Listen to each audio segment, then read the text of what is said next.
without much further ado, shall we take deep breaths? And who's getting the first round in? Pete, it's 7 a.m. here. I don't know that pub rounds is the first thing on our mind, but look. How about the six-star cafe then? How about morning coffee? Yeah. Morning coffee, yeah. I'll have a flat white with oatmeal, please. Go on. Oh, fabulous. Well, thank you and welcome. Here we are, another exciting episode of the 6-Star Podcast where we have no idea what's going to unfold in front of us. Welcome, Tara, and welcome, Kris. Hello. Thank you for having me. Hi, thank you so much. Thank you. Great to meet you. Great to have you here. We like to kick off just by asking you, for the audience's benefit, to just really introduce yourself so we all, and us as well, to get to know you. So, who are you? Where are you in the world? How do you serve? And maybe something you'd like to do outside of work. Who would like to kick us off?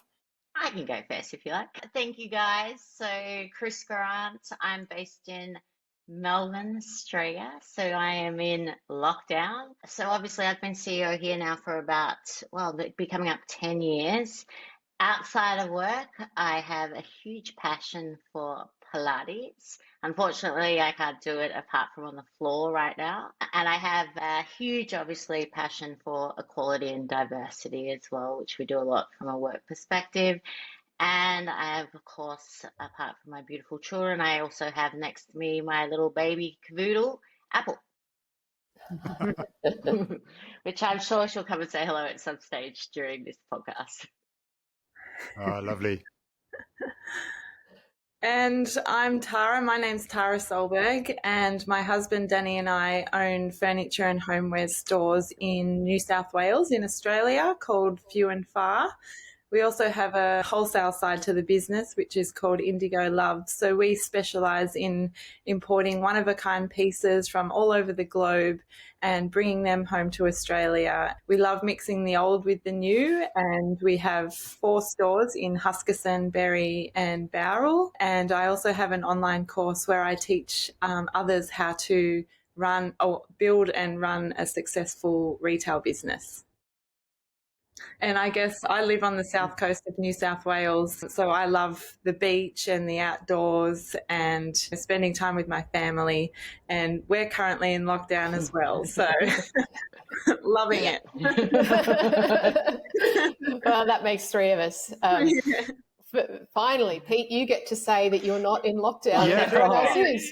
Yeah, isn't it interesting how sort of the language and stuff evolves? I mean, this time last year, if you said that you were in lockdown, someone would think that you were maybe in solitary confinement or something in prison, and yet now it's just globally accepted that it means something completely different. Yeah, great to have you both, and we're looking forward to finding more, delving into your stories more as we go through. And the way we kind of like to start that really is just to start in the present moment and just get a feel for what has attracted you into this 6-star space, whether it be for morning coffee or evening drinks. And so I guess the question that we like to ask is, Tara, I'll start with you. When you first heard of the idea or the concept of 6-star business, what attracted you to it and kind of held your interest long enough to make the effort to reach out and ask about coming on the podcast? Yeah, I really loved the concept behind it, and I guess the opportunity to meet other people that I've never met before and be told nothing about them before I jumped on, and to see what sort of sparks that conversation and what that conversation can potentially lead to, especially me being based on the south coast of New South Wales. We're not in a city or an area where you get to do a lot of or have a lot of conversations with other kind of business people with the 6-star kind of mentality. So I thought it would be a great opportunity to jump on and be able to have those kinds of conversations and ask the questions and all that sort of things. I just thought it was a really interesting concept. And what is that, when you say 6-star mentality, what does that mean to you? What comes to mind? I guess thinking beyond, like always striving for better. So always taking that extra step and that next step to go that little bit further and to really push yourself and to make sure that you're really striving for the best. Yeah, beautiful. Very nice. Very well articulated. I hope I got it right. Oh, there's no right or wrong. It's really just what it, exactly, what it means to you. But that's a really lovely, perfectly sounding answer. Kris, what about yourself? Yeah, look, I like how obviously you've designed it, and it's a very unique approach. Like I've done a lot of podcasts, so it's normally just one-on-one, talking through. I think it's so important to share journeys. So you guys are doing a brilliant job of that. Like I always say that when anyone shares a journey, it may resonate with any listener, and they may go, I may take that bit of advice, and also just given the challenges that are going on, especially here in Australia. I think it's so important that we have empathy and kindness right now. And so anything that we can do to give back, I'm all about. Beautiful. I love that.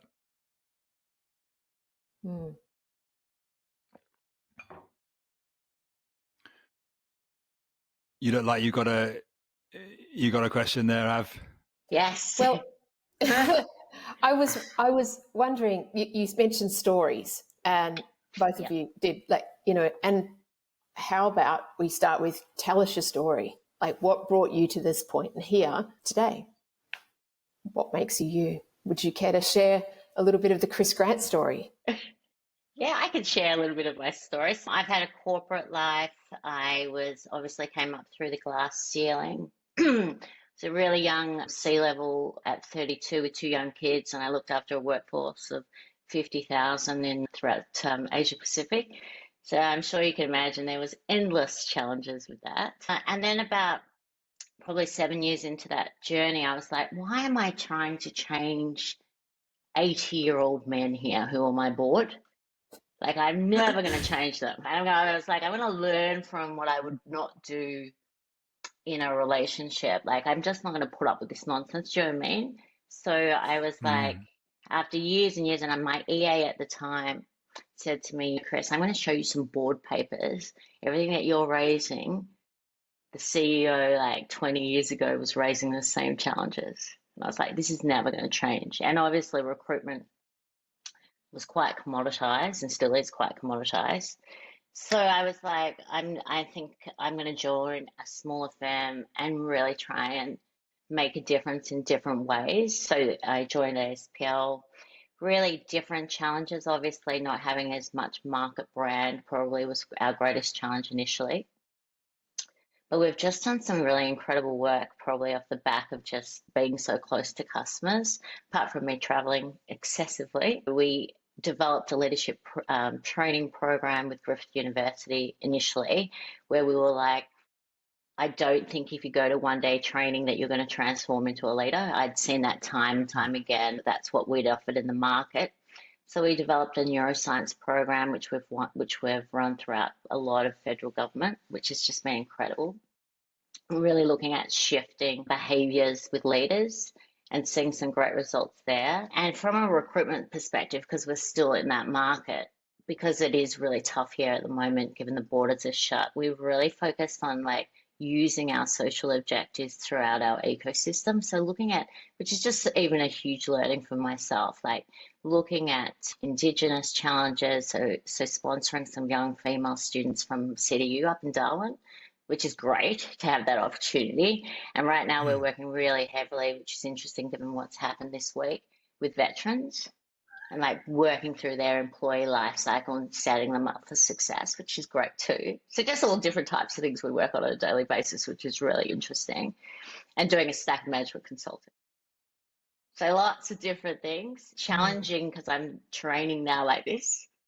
There's no way I can get on a plane, and coaching like this, doing a lot in the wellbeing space, obviously, to support our people and our clients.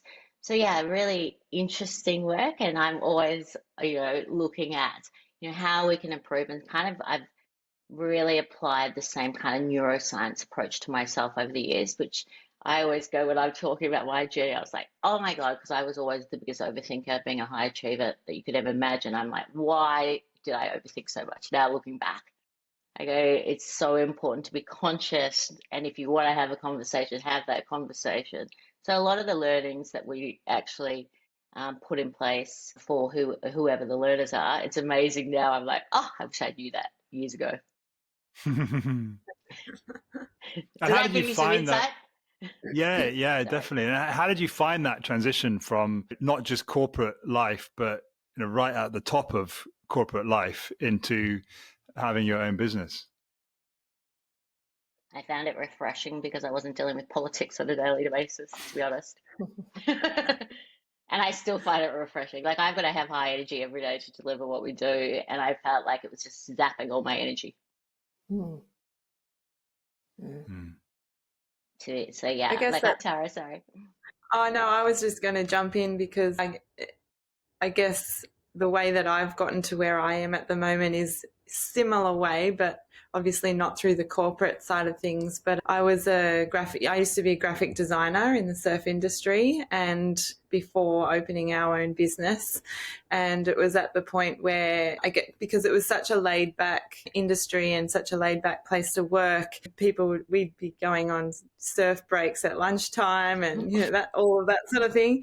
But it got to the stage where we were experiencing so much growth that they did bring in a board, and they, brought in investors. And it was that point where we had, like you said, sort of 80-year-old men telling Yes. me as the female designer how to design clothes for younger girls, and they had to have palm trees and Hawaiian flowers on them and things like that. So that kind of wasn't gelling with me either. And that was kind of the stage where it wasn't that I didn't love my job. I did. I love my job and I love the people that I work for. It was just this changing culture.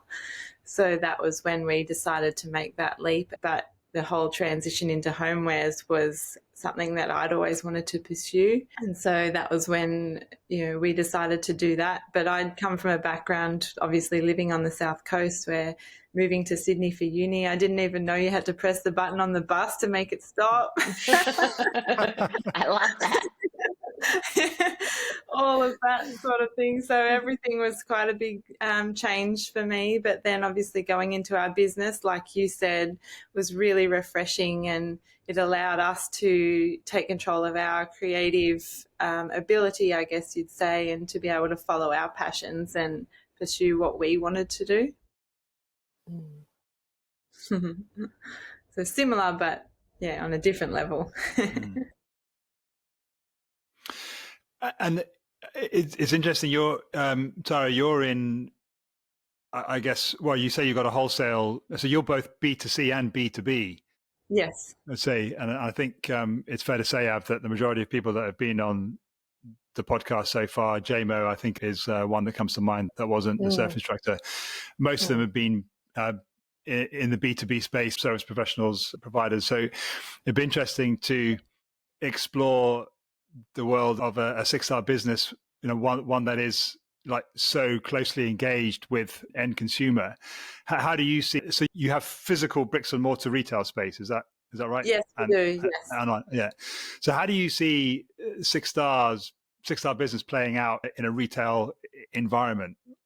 It's definitely something that we always aim towards, I guess, with our stores. It's really important for us to have that, I guess you would call it a 6-star experience. For us, when you walk into a retail store or one of our retail stores, we make it all about the experience. So it's, the whole customer journey, right from when they walk through the door or before they even get to the door to the final purchase and after that purchase. But it's more about how they actually feel when they walk through the door and what the experience of that store or being inside that store does for them. It's, about touching every sense, sight, smell, hearing, everything. A lot of what we have designed within those stores is to give you that, I guess, a sense of calm and the opportunity to stay in there and wander and have a look for as long as you feel comfortable,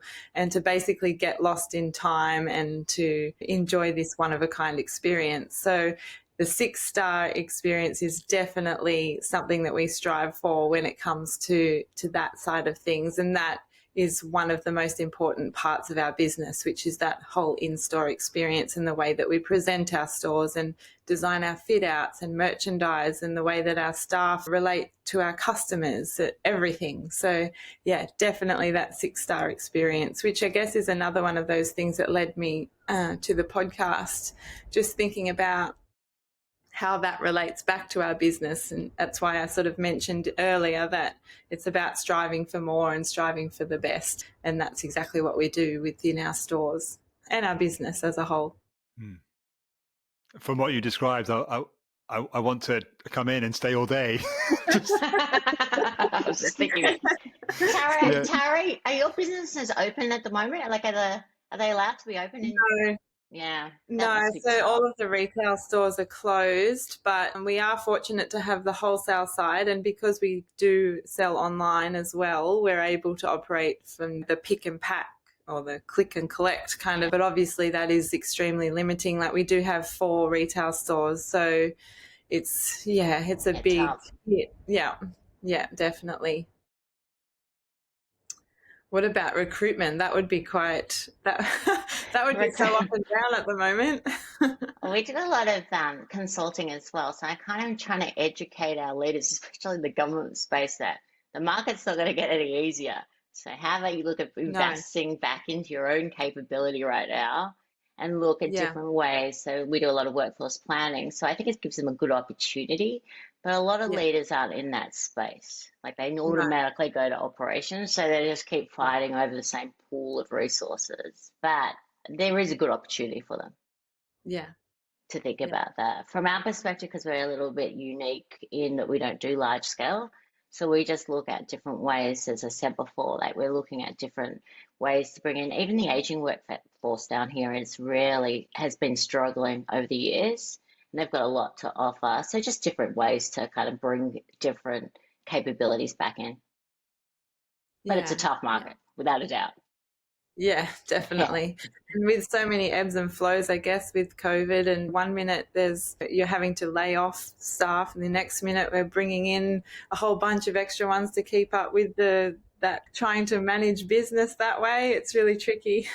Yeah, absolutely. It's really tough. And I feel for a lot of leaders, because they're pretty, fatigue from last year is creeping in, especially if they've got large delivery elements. So trying to keep out that mental resilience, not look at the media the whole time. And especially if you've got a large workforces, I think it's starting to really play out now. Yeah. Unfortunately. Yeah, definitely. It's horrible. Yeah, and mental health is probably my main concern, and just never-ending challenges throughout even our own workforce. Like, we've just done so many different things. Like last year, especially because we were in that, I don't know, 200 odd days down here, and it was really bizarre because the rest of we're national, so the rest of our workforce was out. So I had one locked up and one out. We did all different things because we have amazing guest speakers that we do for our leadership program. So I was bringing them in and trying to inspire everyone. And do you know what actually worked, which is just amazing when you try different things, is we did yoga. I got everyone, I should sit up properly. I got everyone like this, with an actual instructor saying, you all should sit this way and that. And that's actually what the team loved the most. Yeah.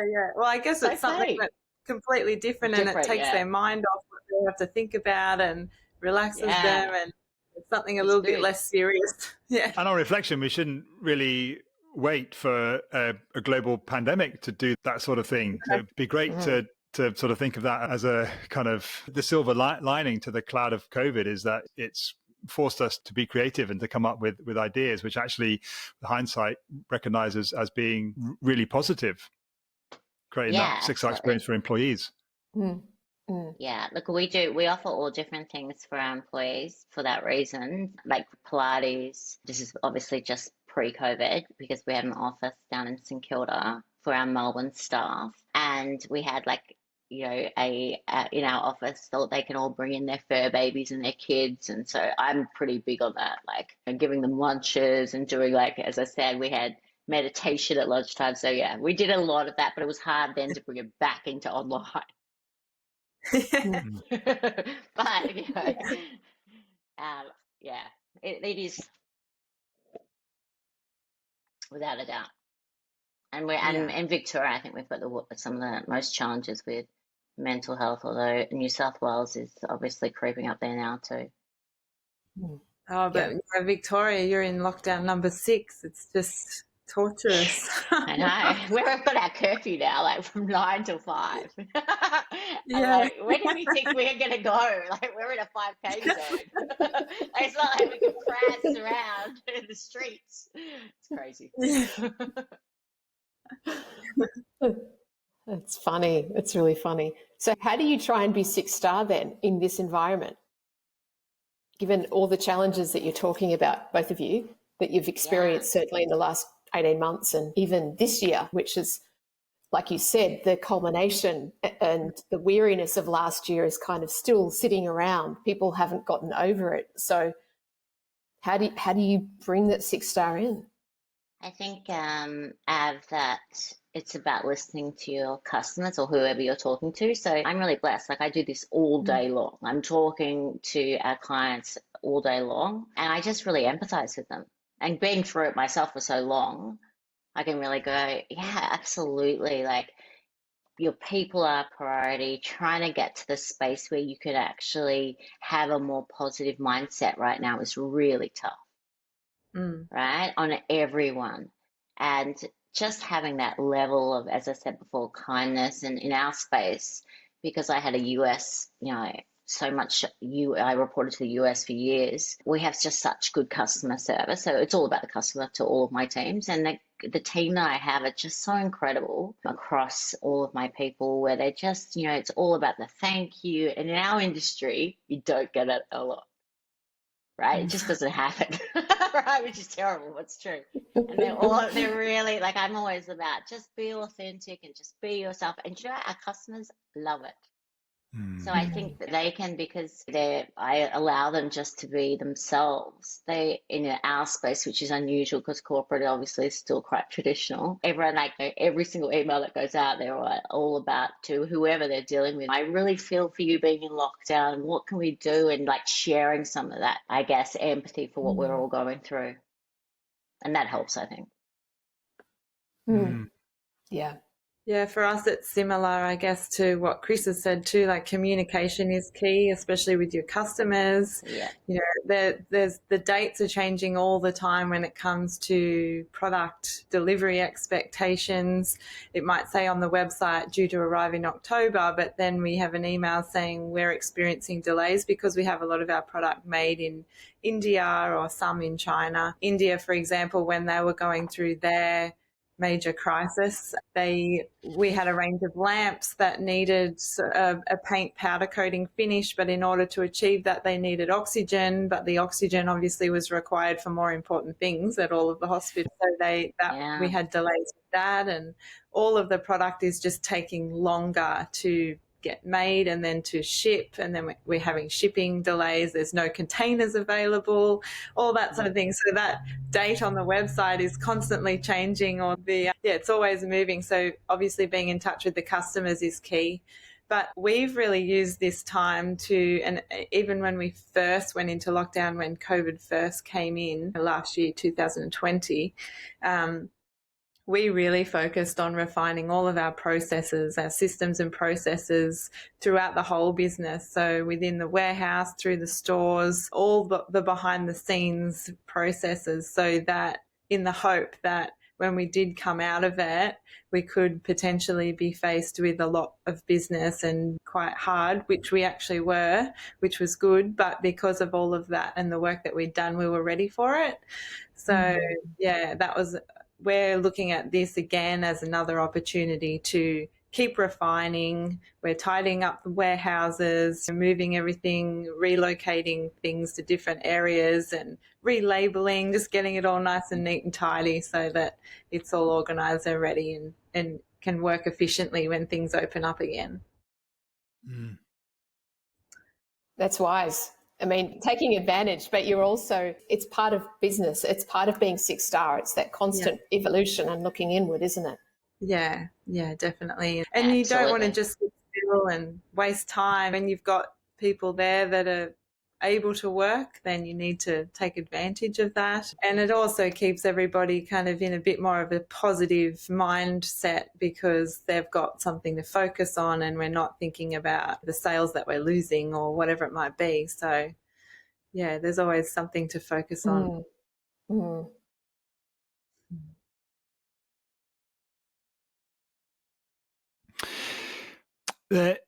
There's a word that's come up a couple of times in this conversation, and that's the word corporate. Kris, you came from a corporate background, and Tara, the surf design place you went to kind of became corporate. What is it about that word that, I mean, at some point in time, businesses do get to a point where they do need that kind of governance and oversight, and or do they? I don't know. Maybe we can talk about that. But what is it about that word corporate that straight away makes you think that, to the opposite of what you said, Kris, that it's not authentic, it's not real, that it's just when you engage with a corporate that you're just like part of the machinery, whether an employee or a customer? What is it about that? Is it inevitable that companies get to that stage, or do you think that something or not? This is it's late for me. Okay, if I have trouble articulating questions, I'm just going to that's going to be my get out of jail free card. But do you know where I'm coming from? Yeah, because I think we can see the hallmarks of something as much from its presence as well as from its absence in terms of the 6-star. So. Is there enough of a question there for people to kind of get into? Yeah, I don't mind if you. I guess I can understand the question, and I guess thinking about our own business, I can actually relate to it because obviously we started out. We'd had no idea how to start a business when my husband and I first started our homeware store, and so we've experienced significant growth. So we've been going for 12 years now, and we've got 4 stores, a wholesale business, all this stuff going on. So over the years, we have seen this increase in growth. And along with the growth, you can see the change in, I guess, the way that some of the staff think, like, because our business is very family-oriented business. So we've always been very close with our staff. They've always had direct access to me. I've always been very involved with them. But obviously, as your business grows, there kind of is that need to not become corporatized, but you have to put people into certain positions because you physically can't do everything. So they start seeing a little bit less of me and have less to do with me or the family or whatever it might be. So I guess for us, it's always trying to find that balance to make sure that we're retaining the personal experience within our business and keeping everybody informed and just making sure that they're still feeling really valued, and rather than taking it to that next corporate level, I guess you would call it, where everything becomes a little desensitized. I hope I'm not offending anybody here when I say that, but yeah, when I think of corporate, a lot of people kind of working on their own individual things without having a lot to do with each other. And that's why I guess we're trying to keep that personal experience within the business while at the same time growing, which is a challenge. And how do you do that in a relatively fast growth environment in terms of making people feel valued? I mean, concretely. Yeah, again, like we were speaking about before, communication is key. So we are constantly keeping in touch with all of us, our staff across the board, depending on how that may be, because we have stores in different locations. So we do a lot of Zoom meetings if we can't get there in person, or we send out kind of staff newsletters to kind of keep them up to date with what we're doing, what we're thinking about, what we're working on. And then a lot of phone conversations as well, just checking in to see how everybody's going. So yeah, a lot of that close human connection, I guess you'd say.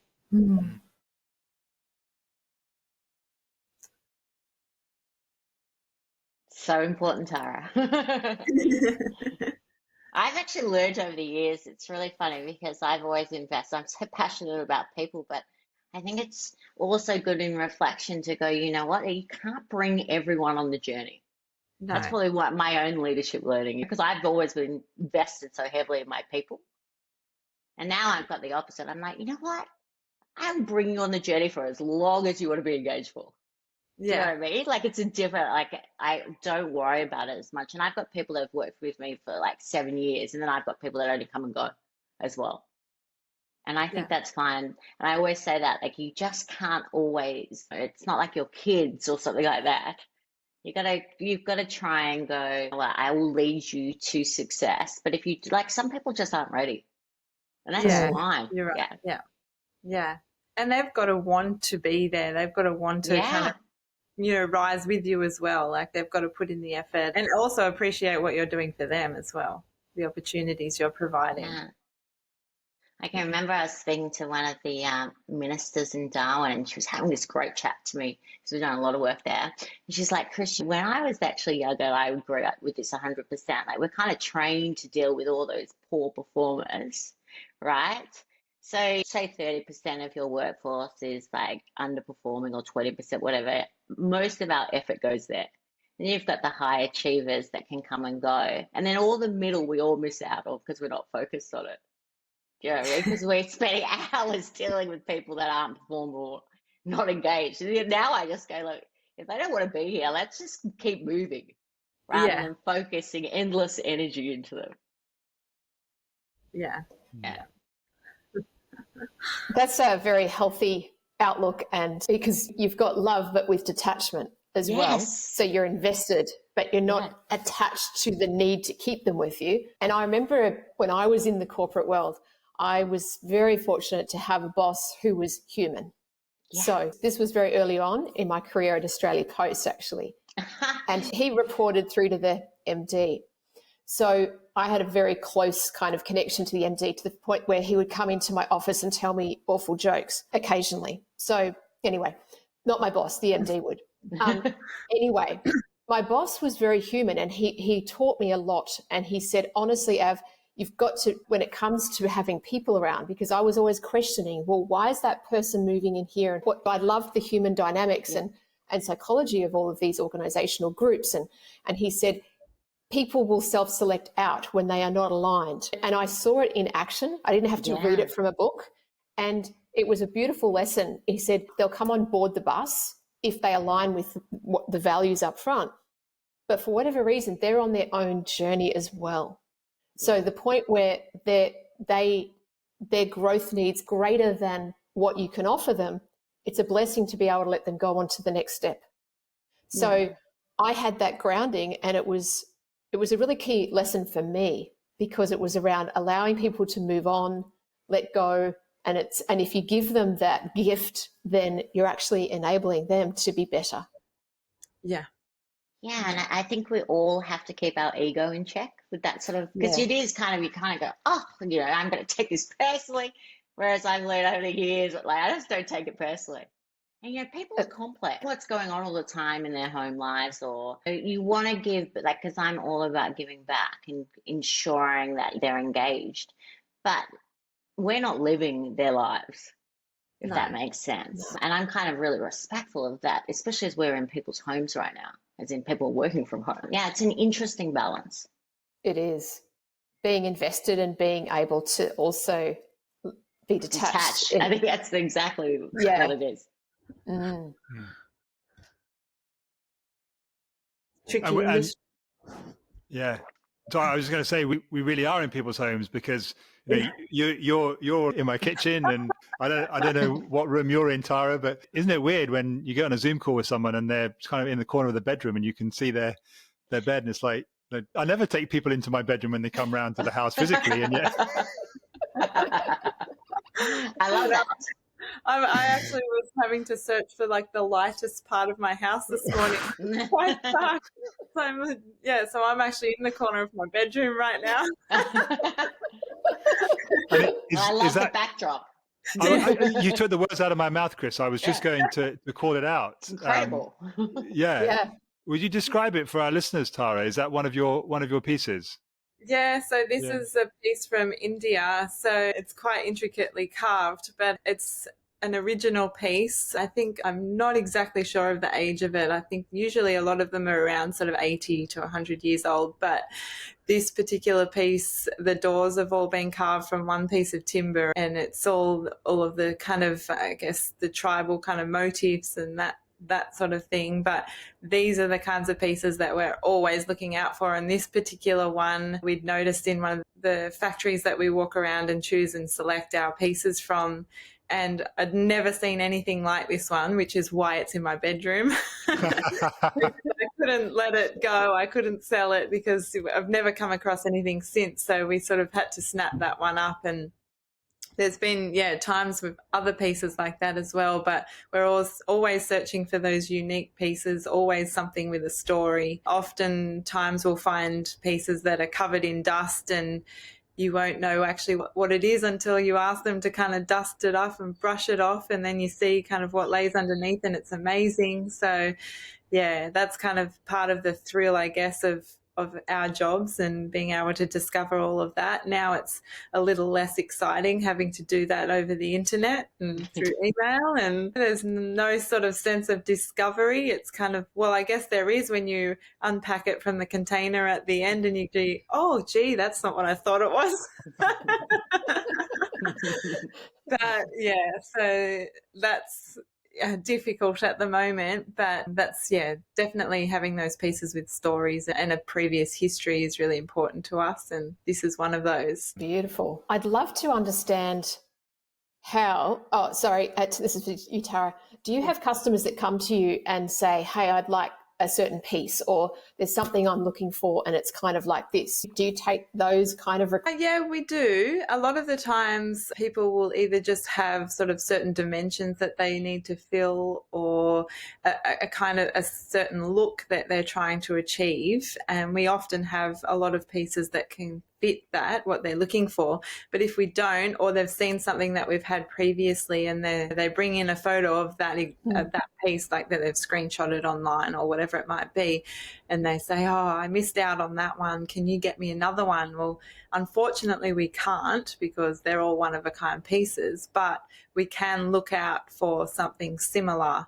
And a lot of the times we can find similar pieces, so then we photograph them, send them the photos of those items and whether or not they choose to go with those. But yes, we can do that, but a lot of the times the shipments make up. When we first got into this, and what we generally do pre-COVID was we'll visit our suppliers. So we have a selection of suppliers now that we work with, that we've got really great relationships with. And we travelled regularly, probably at least once every 2 months, to visit their showrooms or their warehouses. And we just literally take the days to walk the aisles and choose all of the pieces that you want in your shipment. And when you are on those trips, you do look out for certain pieces that may suit a certain customer, or that might look good in a part of the store that you're thinking of re-merchandising, all of that sort of things. But a lot of the times it's just choosing things that you love, or things that you could imagine in some kind of special interior. Yeah. I love that. Sounds amazing. I know, doesn't it sound amazing? And I'm sure there's a movie with a Lara Croft with like looking in that. That's what it reminds me of, I'm sure. Yeah. I've never had that comparison before.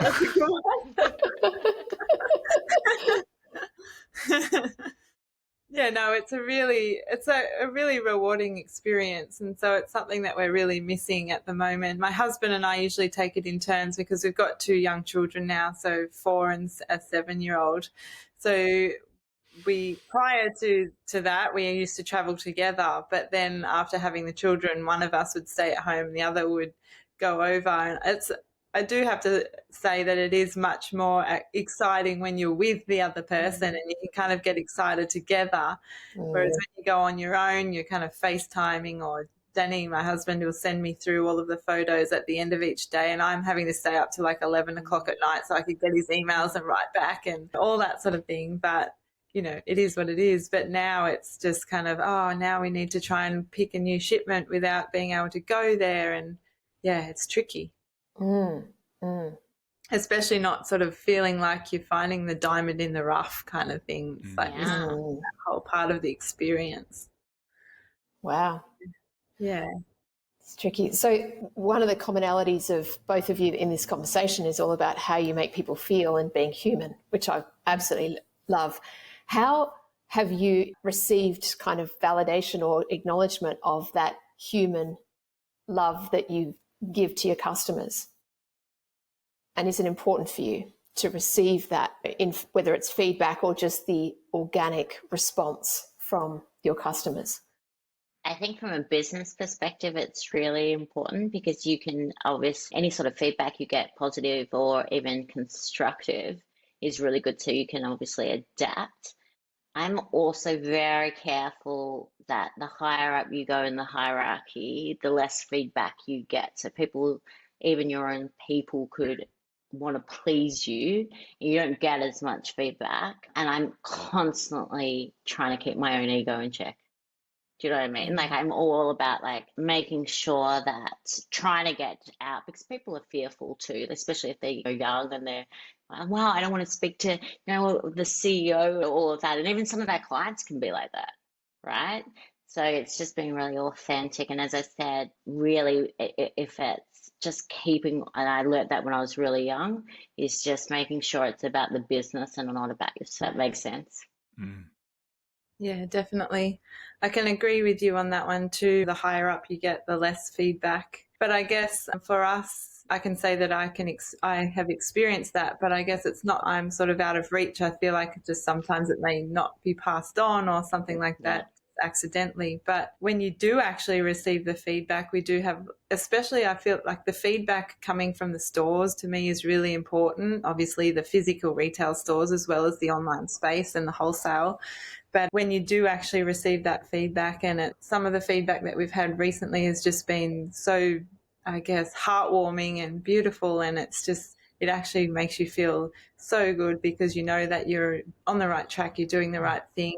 We've had people make comments when they come into the store that, they just love coming into the stores. They love being in there because they feel like they're in somewhere else and they can kind of escape what's going on in the outside world. And to hear things like that, it just means that you've actually served your purpose and you've really gone out and created what you plan to do. So yeah, that's really important to us, definitely.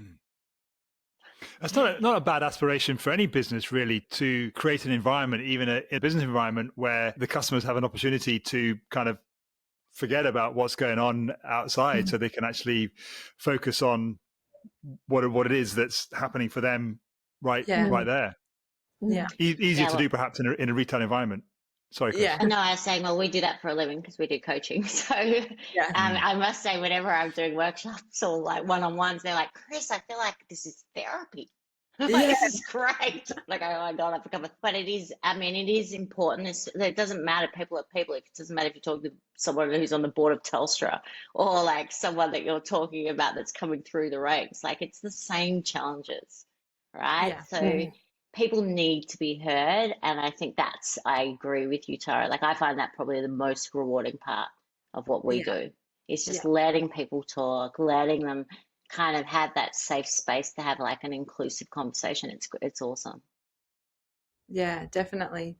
And even if it's constructive feedback, like it's all means just as much. You need to do something with it. So whatever it is that you decide to do with it is obviously your decision, but it all is there to improve the business and to let you know what you're doing right or wrong. That's perfect. I'm conscious of the time, but what I love to do at this point, even though it does mean that we're almost coming to the top of the hour, what I love to do is ask you to share with our listeners or share us with one or two tips that you can give to the people listening, maybe that they can take on and learn from, something that you can just, leave us with. Bit of genius. Bit of genius. Or magic, or just something else. I guess I'll go if you like, Tara. It's really important to try and, especially in these challenging times, to give yourself the space and to be kind to yourself and to try and find gratitude. And I think more importantly, to have empathy for each other. Yeah. Like it is a very unusual time, and really having a lot of people have responded to this in so many different ways, and probably in some ways we just talked about feedback. If you're receiving negative feedback, like I was talking to a girlfriend last night, and she's got a retail business, and she's had like people on her online like scathing about the fact that she couldn't open, and she's like, I just don't know what to do. Like you can't take on their feedback. Like, unfortunately, I think that's the downside sometimes. Do you know what I mean? And try and just stick to your true self. Yeah, definitely. And I agree with that, in terms of empathy, like your friend, she doesn't want to be closed. It's not her fault. Yes. So, people have to understand the world that we're living in at the moment. It's a challenging one. One of the things that I guess I always go by, and my husband and I have really, I feel like we've run our business a lot based on this. It sounds probably a little bit woo-woo, but I think you always need to trust your instinct and go with your gut. And if something doesn't feel right, it usually isn't. And instinct has played a big part in our decisions and how we've built our business. So I think that's really important as well, especially at the moment. Like if looking at, there could be several different paths that you could be taking at the moment. So really kind of looking inwards and working out which of those paths would be the best one for you to take. I think that's a big thing today. I'm really glad Kris used the word space in your last little thing there, because that's just as it's a challenge, sort of wanting to stay engaged and totally present in the conversation, but also wanting to reflect on the conversation at the same time. Is almost like I need a second brain with it.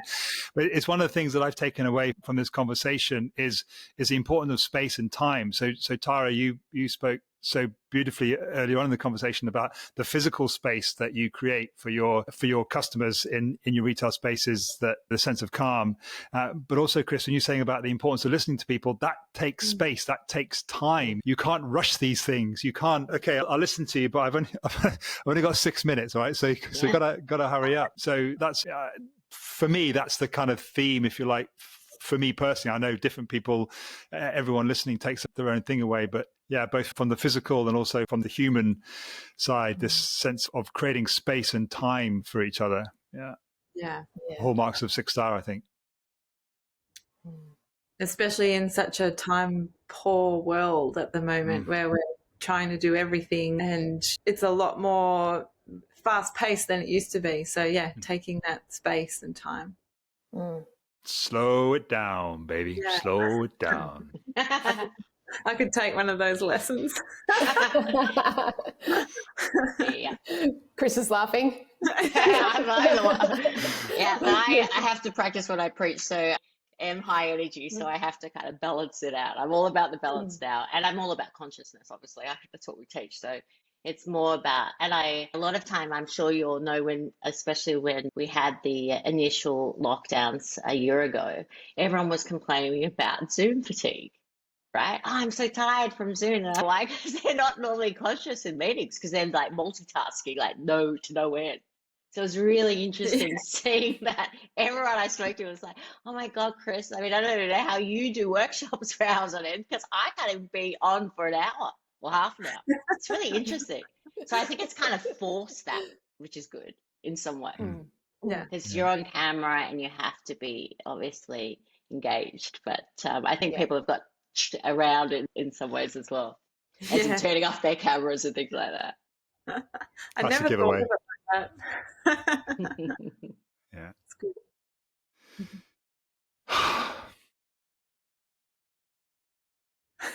Well, you ready for bed? Is that? Yeah. That's So listeners won't be able to see it, but I'm all ready. There's my pajamas on the bottom half. Yeah. Oh, well, I don't like ending wonderful conversations, but I do want to honour you both and thank you so much for everything that you've brought to this beautiful, wonderful conversation today. Really enjoyed it, and I'm really grateful that you've been able to join us. Yeah, thank you. Thank you. It was an absolute pleasure. It was wonderful to meet you all. Yeah, thank you. All of you too. Wonderful. Tara, where can I find this? I need to have a look. I love that tribal thing in the back. So we've got a website, so www.fewandfar.com.au. Few and far, was it? Few and far, like few and far between. Yep. And our wholesale brand is called Indigo Love, so indigolove.com.au. And my online courses are just under tarasolberg.com. What about you, Kris? Yeah. I know. I want that. I can see like a puppy dog or something in the back, maybe. I'm like, that looks beautiful. It's like my entire tribe at home. www.aspl.net.au. Wonderful. Thank you. Well, until us four meet again, we'll say farewell. And Thank you so much for having us. Thank you. That was another stimulating, thought-provoking episode of the 6-Star Business Podcast. Thank you so much for getting this far. Please go ahead, like, subscribe, and give us a comment, review. Rating, if there was a 6-star, we'd love you to give us a 6-star rating, but to just go as high as you can. And if you want to continue the conversation with us and all the cool people who've joined us from the podcast, head on over to apply.6starbusiness.community. See you there.